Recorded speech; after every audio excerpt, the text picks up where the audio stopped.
Hey guys, Decrypts here, and today I'm bringing you a video on how to aim properly in Apex Legends. These are the things I like to do in the game to get my aim better, get a general feel for each weapon, the recoil patterns, the spread of the shotguns, and everything like that. And I'll be going through all this in the video now. First things first, go to the left hand side, click on the tab where it says Play Apex, click Training, press triangle and load in. There's like a minute long tutorial to do first. It really doesn't take that long, so do that out of the way and then we can get on with the rest of the video then. Alright, the first thing you need to do is when you're in this training ground is perfect your settings, and what I mean by that is just go through your sensitivities and find the perfect one for you. I'm not going to sit here and tell you to put on the lowest one possible because that's just wrong. You just need to find the one you're most comfortable with and use that. As you see in this video, I do up my sense to max just to like show you how I shoot with it, and it's not very good at all. I do bring it back down to my normal sense then, which is a lot better for me. As you can probably see in the clip, I do hit a lot more of my shots and I do track my target a lot better with a Spitfire as well. For those of you who don't know what tracking is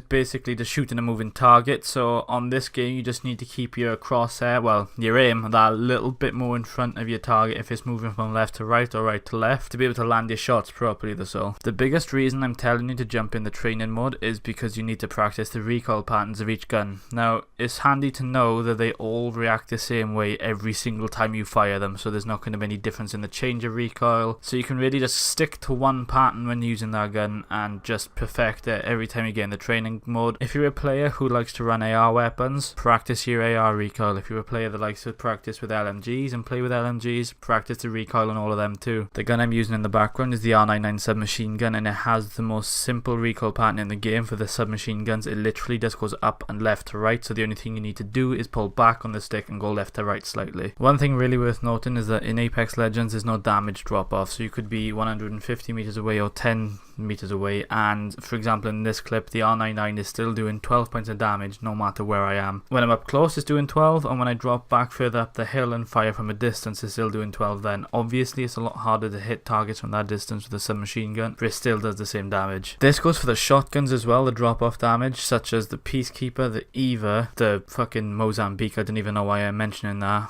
or the Mastiff as well, which is only found in care packages, but that up close shreds. There's an attachment for the Peacekeeper only you can get called a precision choke, which basically turns her into a sniper's rifle because it just collects all the spread of the shotgun and puts her in one tiny little circle. The one thing I really like to do before I get on with the squad and get grinding the game is go into this training area and practice with the shotgun, sliding around, shooting the target, and just trying to get the center of my crosshairs onto the target to try and get all the damage I can out of it before I get into an actual game, so my shot is warmed up then.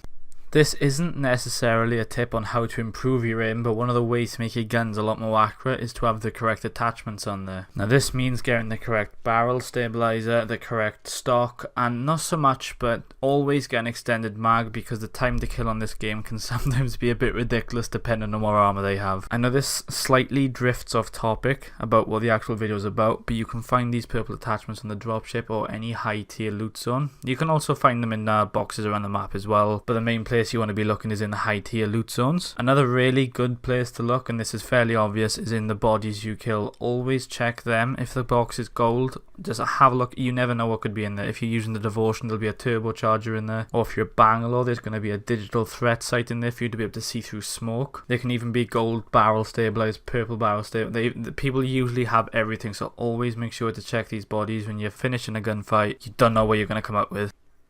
Your attachments make a huge impact on your weapon, because the barrel stabilizer obviously stabilizes the weapon and the stock makes it a little bit more accurate as well. In these clips getting played, you can probably tell how accurate my gun gets as I go from like blue, well I think I start off with purple anyway, so the gun's pretty accurate then, but if I was to use like the white barrel stabilizer, the white stock, you'd be able to see a huge difference in how the gun reacts to the gunfights. I know the biggest tip I can emphasize in this video is centering. It's basically where you're placing your crosshairs before you get into gunfights, when you run into buildings, when you're going through the caves, or if you're just rotating around and you see someone. You just need to have your crosshair on doorways and stuff like that, just because that's where the threat's going to be. You will always have the upper hand advantage. The one really big thing you don't want to be doing, and it's in a clip here, is you don't want to be looking at the floor, because I'm looking at the floor and there's like a full team in the cave. I can't see them, they all have first shots on me. But if my barrel was pointed into the cave, I'd be able to have a couple of shots off on one of them. Now, obviously not all of them, because I wouldn't be able to take all them on. But you sort of get what I'm trying to say. It's like you need to be looking up. You need to have your target, sort of your crosshair, in the center, ready for a gunfight. If your reactions are good, this will always give you the upper hand advantage. As if you look sort of like, for example, if there's somebody on a balcony and you're aiming just above the balcony, you can literally just laser beam their head, take